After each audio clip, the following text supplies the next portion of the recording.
Act 1, Scene 1. A room of state in King Lear's palace. Enter Kent, Gloucester, and Edmund. I thought the king had more affected the Duke of Albany than Cornwall. It did always seem so to us, but now in the division of the kingdom it appears not which of the dukes he values most, for equalities are so weighed that curiosity in neither can make choice of either's moiety. Is not this your son, my lord? His breeding, sir, hath been at my charge. I have so often blushed to acknowledge him, that now I am braced to it. I cannot conceive you. Sir, this young fellow's mother could, whereupon she grew round-wombed, and had indeed, sir, a son for her cradle, ere she had a husband for her bed. Do you smell a fault?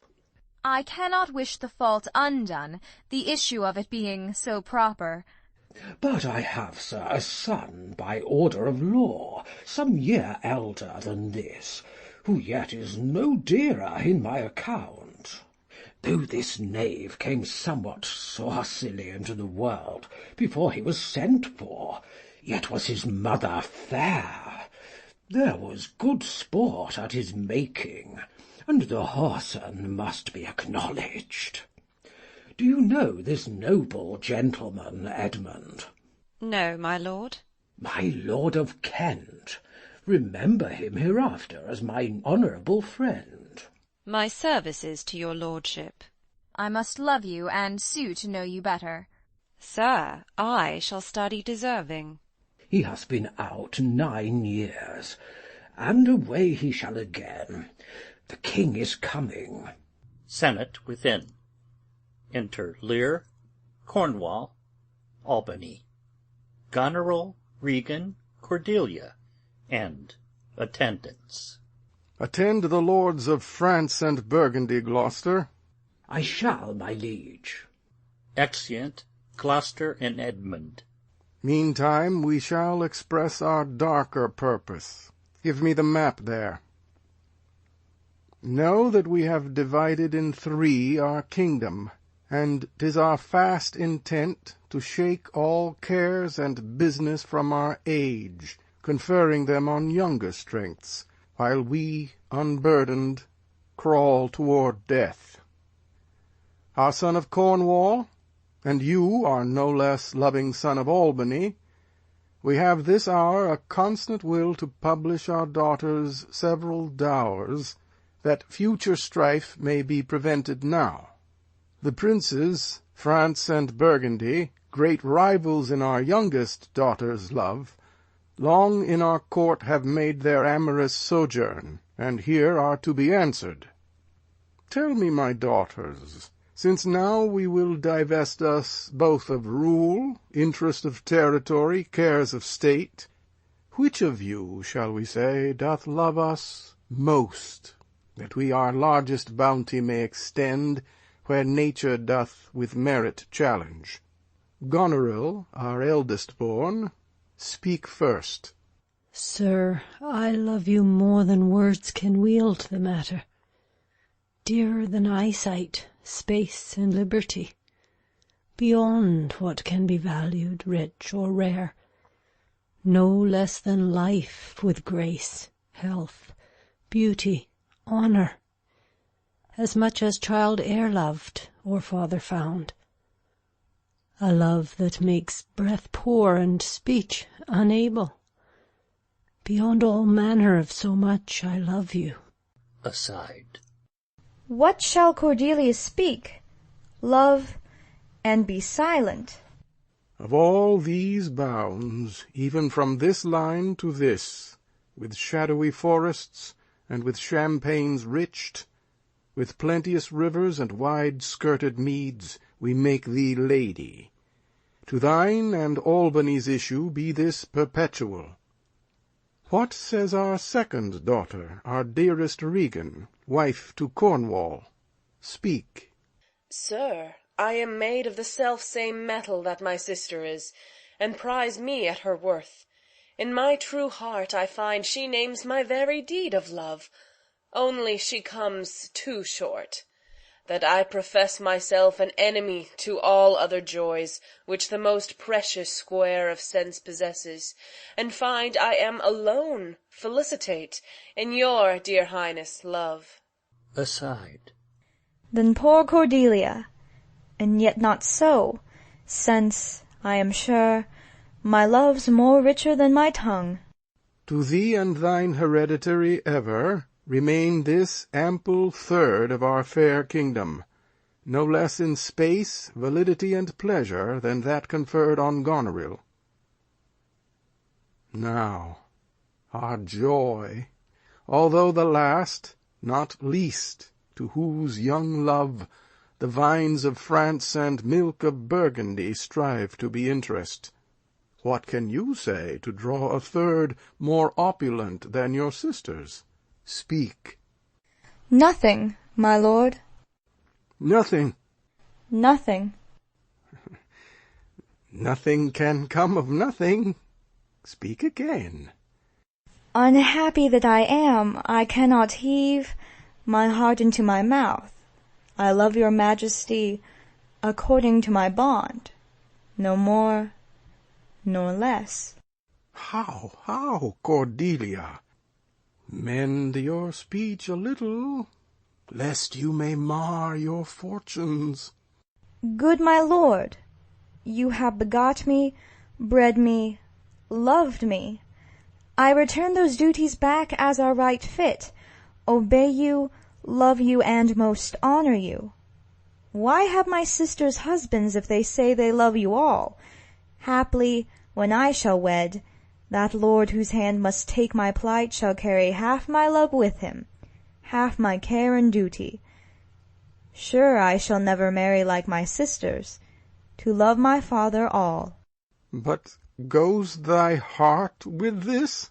Ay, good my lord. So young and so untender? So young, my lord, and true.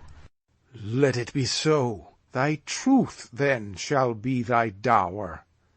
For by the sacred radiance of the sun, the mysteries of Hecate and the night, by all the operation of the orbs, from whom we do exist and cease to be, here I disclaim all my paternal care, propinquity and property of blood, and as a stranger to my heart and me, hold thee from this forever. The barbarous Scythian, or he that makes his generation messes to gorge his appetite, shall to my bosom be as well neighboured, pitied, and relieved, as thou, my sometime daughter. Good my liege. Peace, Kent.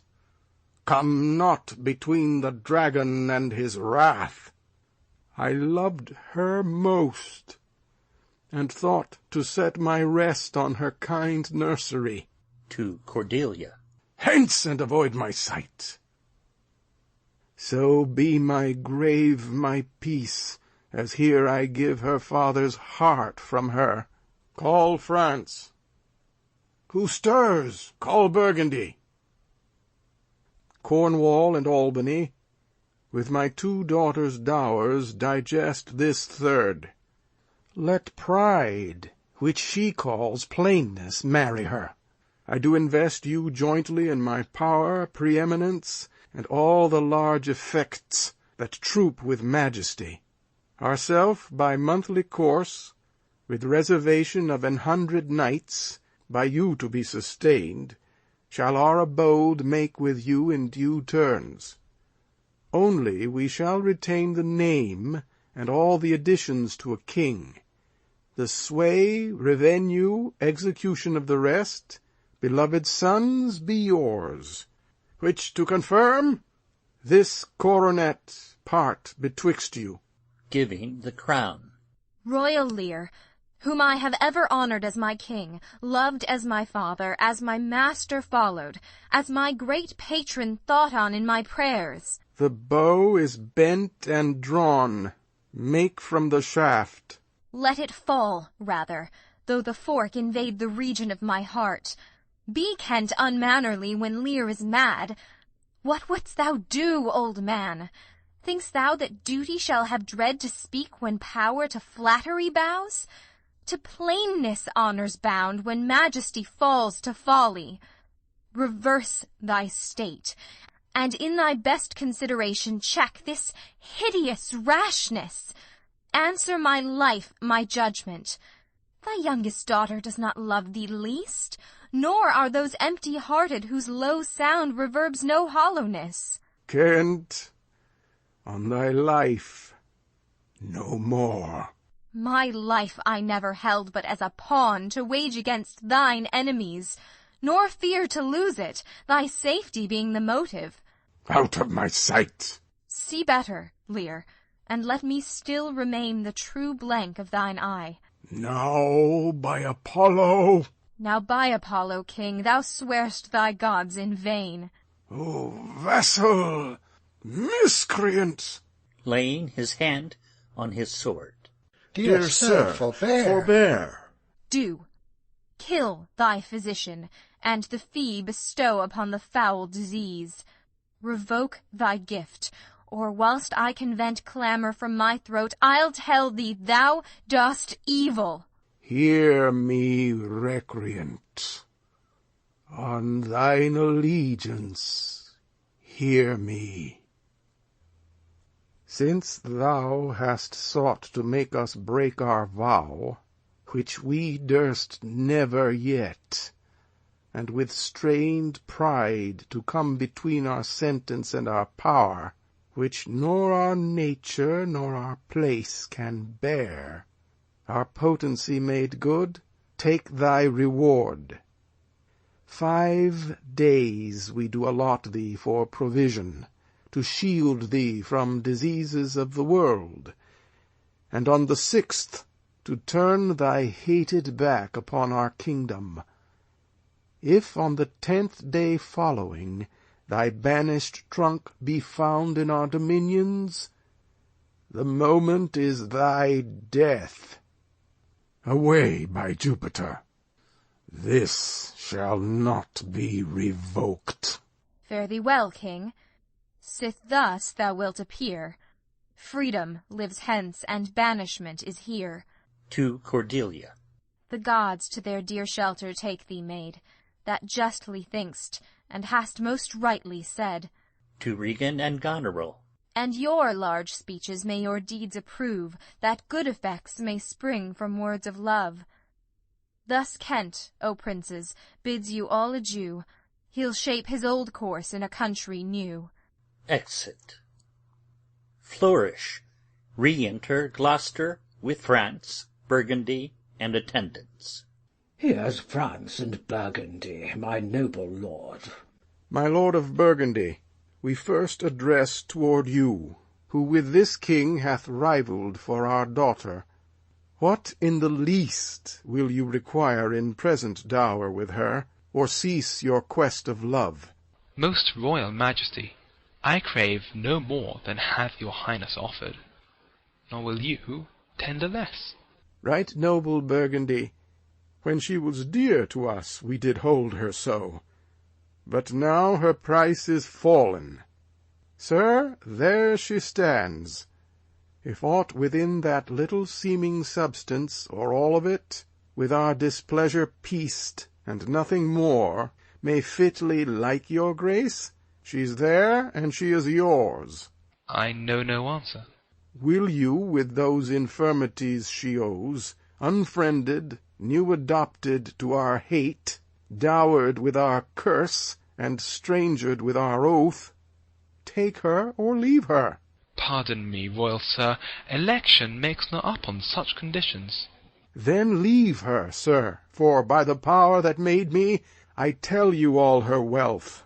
To France.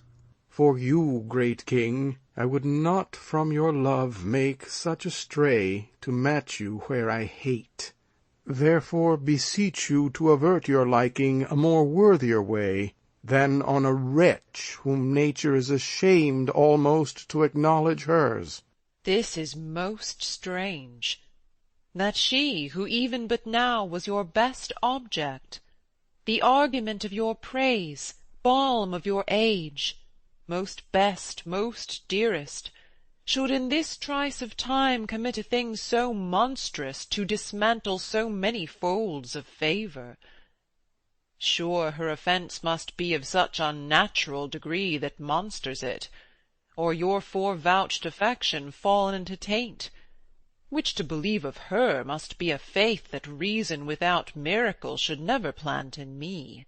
I yet beseech your majesty, if for I want that glib and oily art, to speak and purpose not, since what I well intend, I'll do it before I speak, that you make known it is no vicious blot, murder, or foulness, no unchaste action or dishonoured step, that hath deprived me of your grace and favour, but even for want of that for which I am richer, a still soliciting eye and such a tongue, as I am glad I have not, though not to have it hath lost me in your liking. Better thou hadst not been born, than not to have pleased me better. Is it but this, a tardiness in nature, which often leaves the history unspoke that it intends to do? My lord of Burgundy, what say you to the lady? Love's not love when it is mingled with regards that stands aloof from the entire point. Will you have her? She is herself a dowry. Well, king, give but that portion which yourself proposed, and here I take Cordelia by the hand, Duchess of Burgundy. Nothing. I have sworn, I am firm. I am sorry, then. You have so lost a father that you must lose a husband. Peace be with Burgundy. Since that respects of fortune are his love, I shall not be his wife. Fairest Cordelia, that art most rich being poor, most choice forsaken, and most loved despised, thee and thy virtues here I seize upon. Be it lawful I take up what's cast away. Gods, gods, 'tis strange that from their cold'st neglect my love should kindle to inflamed respect. Thy dowerless daughter, king, thrown to my chance, is queen of us, of ours, and our fair France. Not all the dukes of waterish Burgundy can buy this unprized precious maid of me. Bid them farewell, Cordelia, though unkind. Thou losest here a better where to find. Thou hast her, France. Let her be thine, for we have no such daughter, nor shall ever see that face of hers again. Therefore begone, without our grace, our love, our benison. Come, noble Burgundy. Flourish. Exeunt Lear, Burgundy, Cornwall, Albany, Gloucester, and attendants. Bid farewell to your sisters.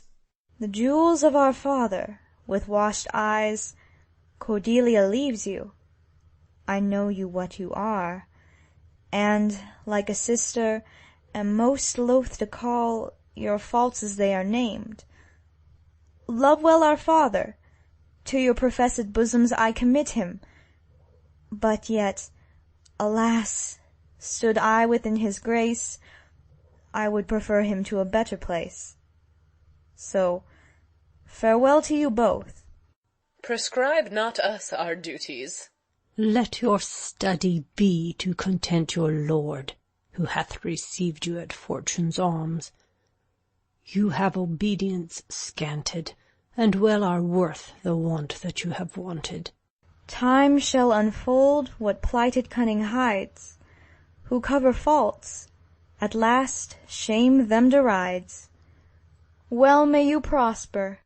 Come, my fair Cordelia. Exeunt France and Cordelia. Sister, it is not little I have to say of what most nearly appertains to us both. I think our father will hence to-night. That's most certain, and with you. Next month with us. You see how full of changes his age is.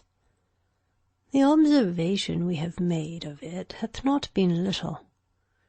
He always loved our sister most, and with what poor judgment he hath now cast her off appears too grossly. 'Tis the infirmity of his age, yet he hath ever but slenderly known himself. The best and soundest of his time hath been but rash. Then must we look to receive from his age not alone the imperfections of long-engraft condition, but therewithal the unruly waywardness that infirm and choleric years bring with them. Such unconstant starts are we like to have from him, as this of Kent's banishment. There is further compliment of leave-taking between France and him. Pray you let us hit together. If our father carry authority with such dispositions as he bears, this last surrender of his will but offend us. We shall further think of it. We must do something, and in a heat. Exeunt. Scene 2. A hall in the Earl of Gloucester's castle. Enter Edmund with a letter. Thou, Nature, art my goddess. To thy law my services abound. Wherefore should I stand in the plague of custom, and permit the curiosity of nations to deprive me, for that I am some 12 or 14 moonshines lag of a brother? Why bastard? Wherefore base? When my dimensions are as well compact, my mind as generous, and my shape as true as honest madam's issue, why brand they us with base, with baseness, bastardy, base, base? Who in the lusty stealth of nature take more composition and fierce quality than doth, within a dull, stale, tired bed, go to the creating a whole tribe of fops got 'tween asleep and wake? Well then, legitimate Edgar, I must have your land. Our father's love is to the bastard Edmund as to the legitimate. Fine word, legitimate. Well, my legitimate, if this letter speed, and my invention thrive, Edmund the base shall top the legitimate. I grow, I prosper. Now, gods, stand up for bastards. Enter Gloucester.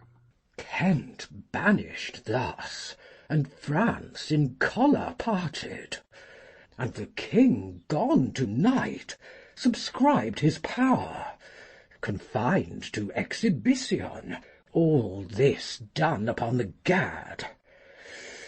Edmund, how now, what news? So please your lordship, none. Putting up the letter. Why so earnestly seek you to put up that letter? I know no news, my lord. What paper were you reading? Nothing, my lord. No? What needed then that terrible dispatch of it into your pocket? The quality of nothing hath not such need to hide itself. Let's see. Come, if it be nothing, I shall not need spectacles. I beseech you, sir, pardon me. It is a letter from my brother that I have not all or read, and for so much as I have perused, I find it not fit for your o'erlooking. Give me the letter, sir. I shall offend either to detain or give it. The contents, as in part I understand them, are to blame. Let's see, let's see. I hope, for my brother's justification, he wrote this but as an essay or test of my virtue. This policy and reverence of age makes the world bitter to the best of our times, keeps our fortunes from us till our oldness cannot relish them. I begin to find an idle and fond bondage in the oppression of aged tyranny, who sways not as it hath power, but as it is suffered. Come to me that of this I may speak more. If our father would sleep till I waked him, you should enjoy half his revenue for ever, and live the beloved of your brother Edgar. Oh, conspiracy! Sleep till I waked him, you should enjoy half his revenue. My son Edgar, had he a hand to write this, a heart and brain to breathe it in? When came this to you? Who brought it? It was not brought me, my lord, there's the cunning of it. I found it thrown in at the casement of my closet. You know the character to be your brother's. If the matter were good, my lord, I durst swear it were his, but in respect of that I would fain think it were not. It is his.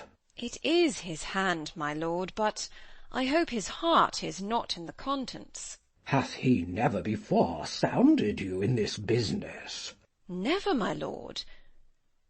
But I have heard him oft maintain it to be fit that sons at perfect age and fathers declined, the father should be as ward to the son, and the son manage his revenue. Oh, villain, villain! His very opinion in the letter. Abhorred villain! Unnatural, detested, brutish villain! Worse than brutish! Go, sirrah, seek him. I'll apprehend him. Abominable villain! Where is he? I do not well know, my lord. If it shall please you to suspend your indignation against my brother till you can derive from him better testimony of his intent, you should run a certain course, where, if you violently proceed against him, mistaking his purpose, it would make a great gap in your own honour, and shake in pieces the heart of his obedience. I dare pawn down my life for him that he hath writ this to feel my affection to your honour, and to no other pretence of danger. Think you so? If your honour judge it meet, I will place you where you shall hear us confer of this, and by an auricular assurance have your satisfaction, and that without any further delay than this very evening. He cannot be such a monster. Nor is not, sure. To his father, that so tenderly and entirely loves him. Heaven and earth! Edmund, seek him out, wind me into him, I pray you. Frame the business after your own wisdom. I would unstate myself to be in a due resolution. I will seek him, sir, presently. Convey the business as I shall find means, and acquaint you withal. These late eclipses in the sun and moon portend no good to us. Though the wisdom of nature can reason it thus and thus, yet nature finds itself scourged by the sequent effects. Love cools, friendship falls off, brothers divide. In cities mutinies, in countries discord, in palaces treason, and the bond cracked twixt son and father. This villain of mine comes under the prediction. There's son against father. The king falls from bias of nature. There's father against child. We have seen the best of our time. Machinations, hollowness, treachery, and all ruinous disorders follow us disquietly to our graves. Find out this villain, Edmund. It shall lose thee nothing. Do it carefully. And the noble and true-hearted Kent banished. His offence honesty. Oh, 'tis strange. Exit. This is the excellent foppery of the world, that when we are sick in fortune, often the surfeit of our own behaviour, we make guilty of our disasters the sun, the moon, and the stars, as if we were villains on necessity, fools by heavenly compulsion, knaves, thieves, and treachers by spherical predominance, drunkards, liars, and adulterers by an enforced obedience of planetary influence, and all that we are evil in by a divine thrusting on. An admirable evasion of whoremaster man to lay his goatish disposition to the charge of a star. My father compounded with my mother under the dragon's tail, and my nativity was under Ursa Major, so that it follows I am rough and lecherous. Tut! I should have been that I am, had the maidenliest star in the firmament twinkled on my bastardizing. Enter Edgar. Pat, he comes, like the catastrophe of the old comedy. My cue is villainous melancholy, with a sigh like Tom a Bedlam. Oh, these eclipses do portend these divisions. Fa sol la mi. How now, brother Edmund? What serious contemplation are you in? I am thinking, brother, of a prediction I read this other day, what should follow these eclipses. Do you busy yourself with that? I promise you the effects he writes of succeed unhappily, as of unnaturalness between the child and the parent. Death, dearth, dissolutions of ancient amities, divisions in state, menaces and maledictions against king and nobles, needless diffidences, banishment of friends, dissipations of cohorts, nuptial breaches, and I know not what. How long have you been a sectary astronomical? Come, come. When saw you my father last? The night gone by. Spake you with him? Aye, 2 hours together. Parted you in good terms? Found you no displeasure in him by word or countenance? None at all. Bethink yourself wherein you may have offended him, and at my entreaty forbear his presence until some little time hath qualified the heat of his displeasure, which at this instant so rageth in him that with the mischief of your person it would scarcely allay. Some villain hath done me wrong. That's my fear. I pray you have a continent forbearance till the speed of his rage goes slower, and, as I say, retire with me to my lodging, from whence I will fitly bring you to hear my lord speak. Pray you go. There's my key. If you do stir abroad, go armed. Armed, brother? Brother, I advise you to the best. I am no honest man, if there be any good meaning toward you. I have told you what I have seen and heard but faintly, nothing like the image and horror of it. Pray you, away. Shall I hear from you anon? I do serve you in this business. Exit Edgar. A credulous father, and a brother noble, whose nature is so far from doing harms that he suspects none, on whose foolish honesty my practices ride easy. I see the business. Let me, if not by birth, have lands by wit. All with me's meet that I can fashion fit. Exit. Scene 3. A room in the Duke of Albany's palace. Enter Goneril and Oswald. Did my father strike my gentleman for chiding of his fool? Ay, madam. By day and night he wrongs me. Every hour he flashes into one gross crime or other that sets us all at odds. I'll not endure it. His nights grow riotous, and himself upbraids us on every trifle. When he returns from hunting, I will not speak with him. Say I am sick. If you come slack of former services, you shall do well. The fault of it I'll answer. He is coming, madam. I hear him. Horns within. Put on what weary negligence you please, you and your fellows. I'd have it come to question. If he distaste it, let him to our sister, whose mind and mine I know in that are one, not to be overruled. Idle old man that still would manage those authorities that he hath given away. Now, by my life, old fools are babes again, and must be used with checks as flatteries, when they are seen abused. Remember what I have said. Very well, madam. And let his knights have colder looks among you. What grows of it, no matter. Advise your fellows so. I would breed from hence occasions, and I shall, that I may speak. I'll write straight to my sister to hold my very course. Prepare for dinner. Exeunt. Scene 4. A hall in Albany's palace. Enter Kent, disguised.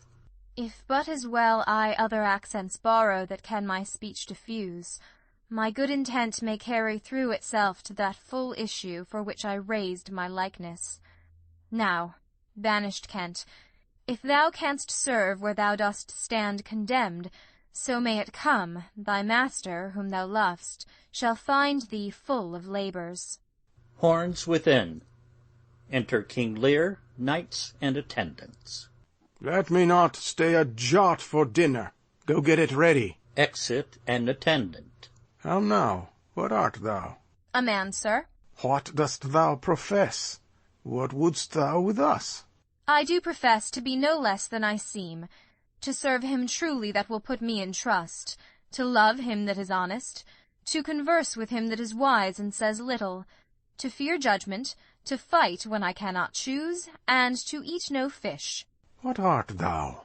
A very honest-hearted fellow, and as poor as the king. If thou be'st as poor for a subject as he's for a king, thou art poor enough. What wouldst thou? Service. Who wouldst thou serve? You. Dost thou know me, fellow? No, sir. But you have that in your countenance which I would fain call master. What's that? Authority. What services canst thou do? I can keep honest counsel, ride, run, mar a curious tale in telling it, and deliver a plain message bluntly. That which ordinary men are fit for, I am qualified in, and the best of me is diligence. How old art thou? Not so young, sir, to love a woman for singing, nor so old to dote on her for anything. I have years on my back, 48. Follow me. Thou shalt serve me. If I like thee no worse after dinner, I will not part from thee yet. Dinner! Ho, dinner! Where's my knave, my fool? Go you and call my fool hither. Exit an attendant. Enter Oswald. You, sirrah. Where's my daughter? So please you. Exit. What says the fellow there? Call the clot-pole back. Exit a knight. Where's my fool? Ho! I think the world's asleep. Re-enter knight. How now, where's that mongrel? He says, my lord, your daughter is not well. Why came not the slave back to me when I called him? Sir, he answered me in a roundish manner. He would not. He would not? My lord, I know not what the matter is. But to my judgment your highness is not entertained with that ceremonious affection as you were wont. There's a great abatement of kindness appears as well in a general dependence as in the duke himself also, and your daughter. Ha! Say'st thou so? I beseech you pardon me, my lord, if I be mistaken, for my duty cannot be silent when I think your highness wronged. Thou but rememberest me of mine own conception. I have perceived a most faint neglect of late, which I have rather blamed as mine own jealous curiosity than as a very pretence and purpose of unkindness. I will look further into it. But where's my fool? I have not seen him this 2 days. Since my young lady's going to France, sir, the fool hath much pined away. No more of that. I have noted it well. Go you and tell my daughter I would speak with her.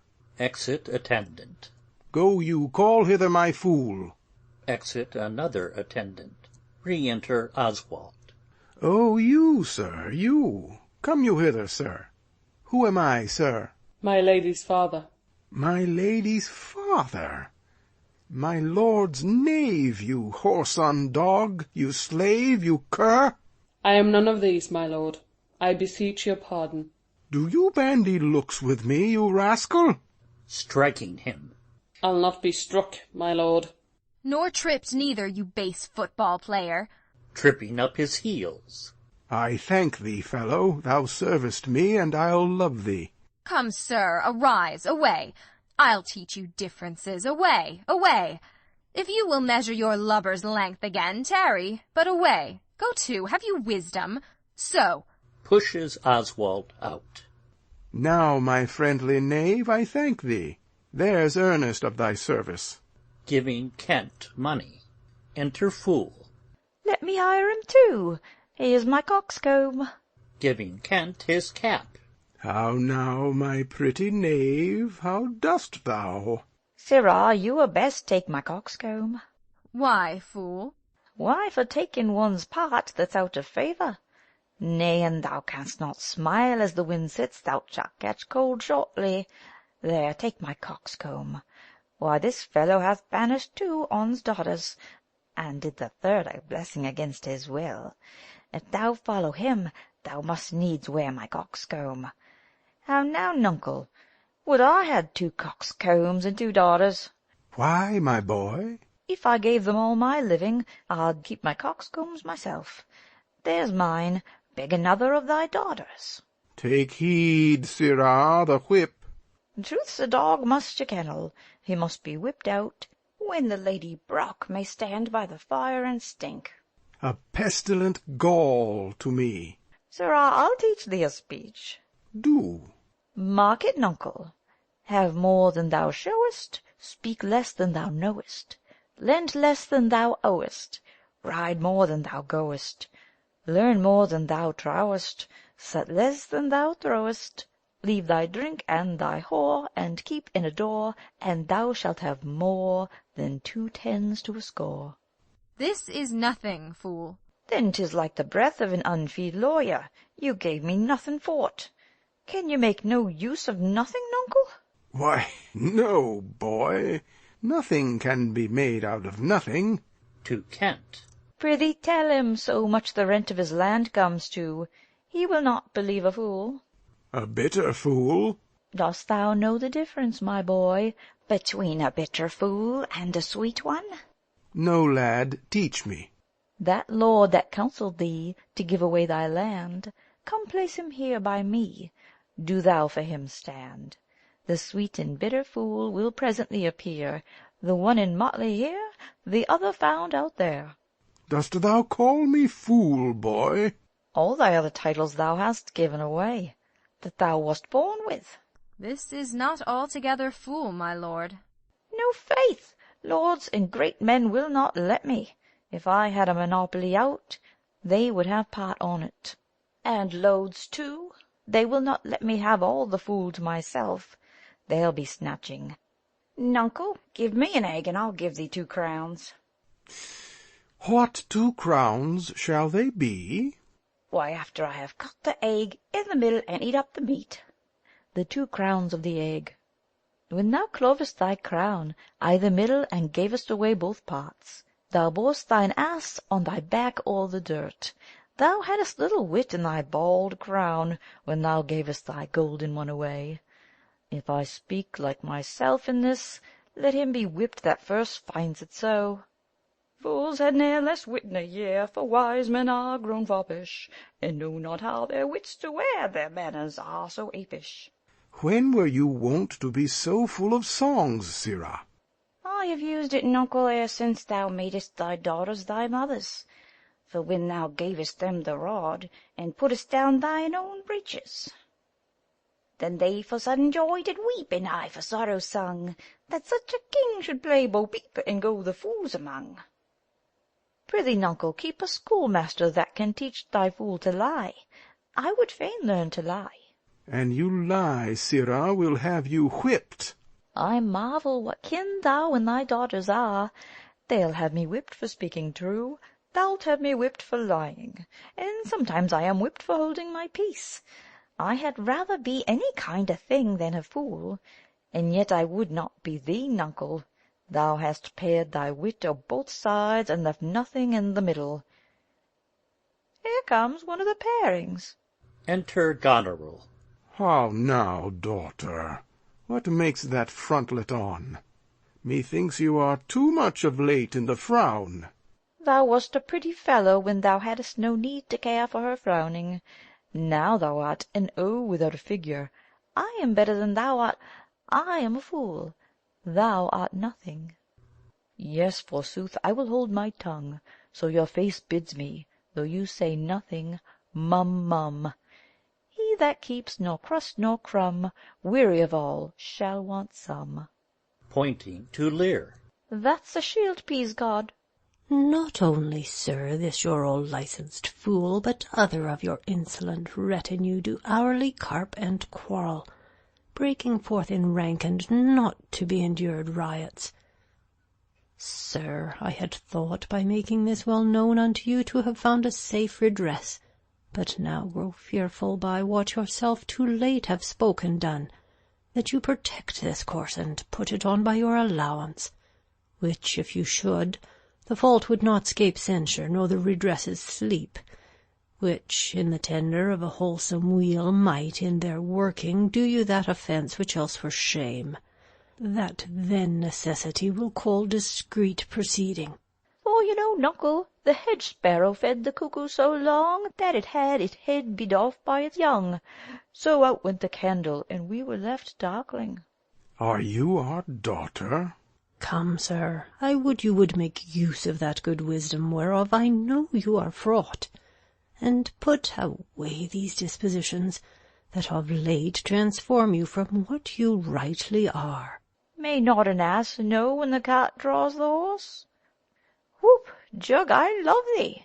Doth any here know me? This is not Lear. Doth Lear walk thus, speak thus? Where are his eyes? Either his notion weakens, his discernings are lethargied. Ha! Waking? 'Tis not so. Who is it that can tell me who I am? Lear's shadow. I would learn that, for by the marks of sovereignty, knowledge, and reason, I should be false persuaded I had daughters. Which they will make an obedient father. Your name, fair gentlewoman? This admiration, sir, is much of the favour of other your new pranks. I do beseech you to understand my purposes aright. As you are old and reverend, you should be wise. Here do you keep 100 knights and squires, men so disordered, so debauched and bold, that this, our court, infected with their manners, shows like a riotous inn. Epicurism and lust make it more like a tavern or a brothel than a graced palace. The shame itself doth speak for instant remedy.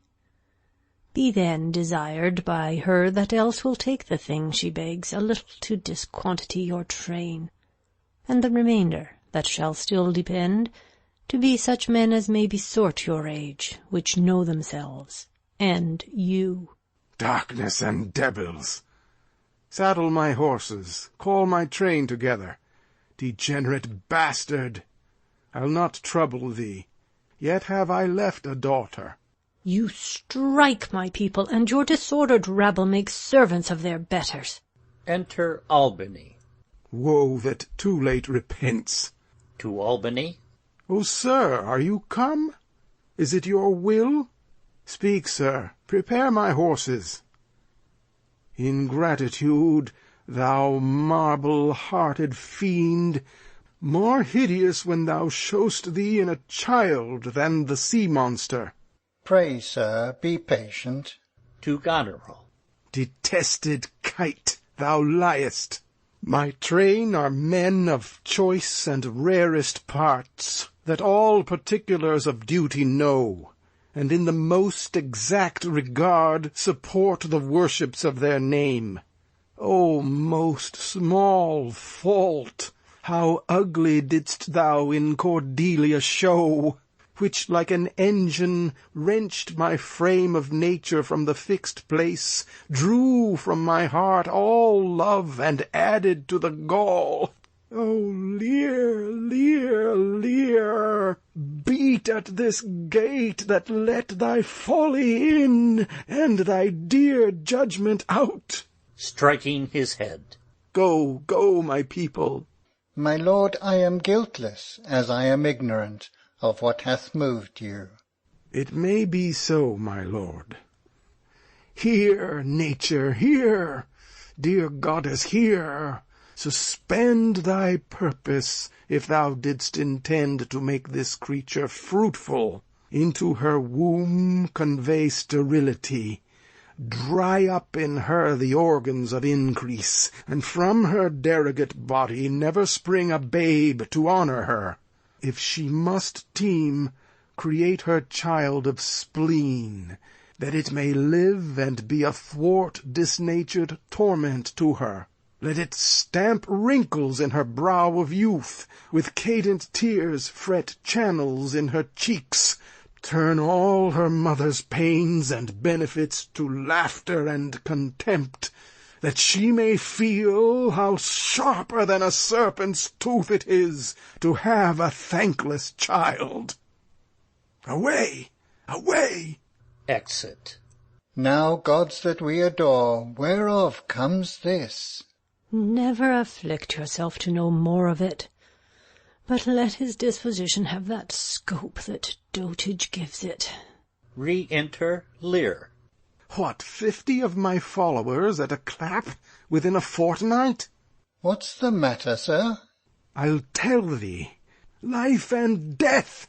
To Goneril. I am ashamed that thou hast power to shake my manhood thus, that these hot tears which break from me perforce should make thee worth them. Blasts and fogs upon thee! The untempted woundings of a father's curse pierce every sense about thee. Old fond eyes, beweep this cause again. I'll pluck you out and cast you with the waters that you lose to temper clay. Ha! Let it be so. I have another daughter, who I am sure is kind and comfortable. When she shall hear this of thee, with her nails she'll flay thy wolvish visage. Thou shalt find that I'll resume the shape which thou dost think I have cast off forever. Exeunt Lear, Kent, and attendants. Do you mark that?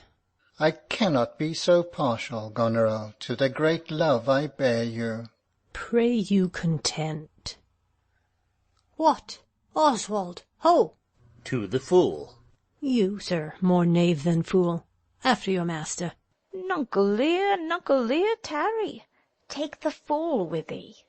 A fox when one has caught her, and such a daughter, should sure to the slaughter, if my cap would buy a halter.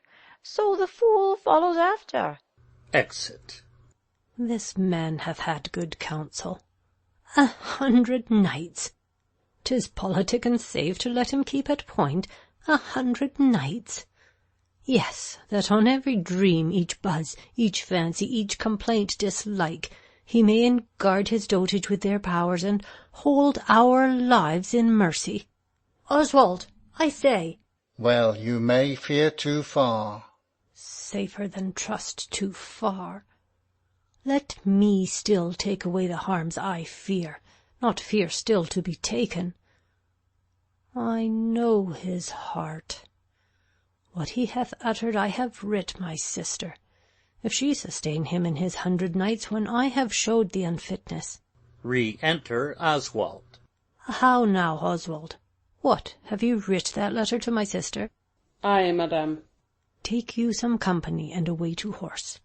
Inform her full of my particular fear, and thereto add such reasons of your own as may compact it more.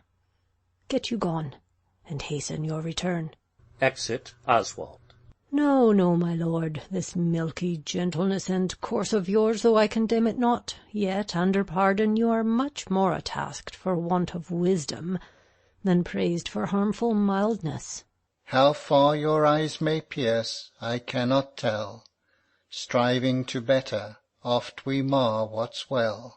Nay, then. Well, well, the event. Exeunt. Scene 5.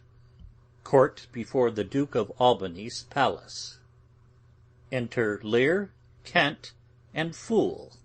Go you before to Gloucester with these letters. Acquaint my daughter no further with anything you know than comes from her demand out of the letter. If your diligence be not speedy, I shall be there afore you. I will not sleep, my lord, till I have delivered your letter. Exit. If a man's brains were in his heels, wert not in danger of gibe. Ay, boy. Then I prithee be merry. Thou wit shall ne'er go slipshod. Shalt see thy other daughter will use thee kindly, for though she's as like this as a crab's like an apple, yet I can tell what I can tell. What canst tell, boy? She'll taste as like this as a crab does to a crab. Thou canst tell why one's nose stands in the middle on's face. No? Why, to keep one's eyes of either side's nose, that what a man cannot smell out. He may spy in too. I did her wrong. Canst tell how an oyster makes his shell? No. Nor I neither, but I can tell why a snail has a house. Why? Why, to put's head in, not to give it away to his daughters, and leave his horns without a case. I will forget my nature, so kind a father. Be my horses ready? Thy asses are gone about him. The reason why the 7 stars are no more than 7 is a pretty reason. Because they are not 8? Yes, indeed, thou wouldst make a good fool. To take't again perforce. Monster ingratitude! If thou wert my fool, nuncle, I'ld have thee beaten for being old before thy time. How's that? Thou shouldst not have been old till thou hadst been wise. Oh, let me not be mad. Not mad, sweet heaven. Keep me in temper. I would not be mad. Enter Gentleman. How now? Are the horses ready? Ready, my lord. Come, boy. She that's a maid now, and laughs at my departure, shall not be a maid long, unless things be cut shorter. Exeunt. End of Act 1.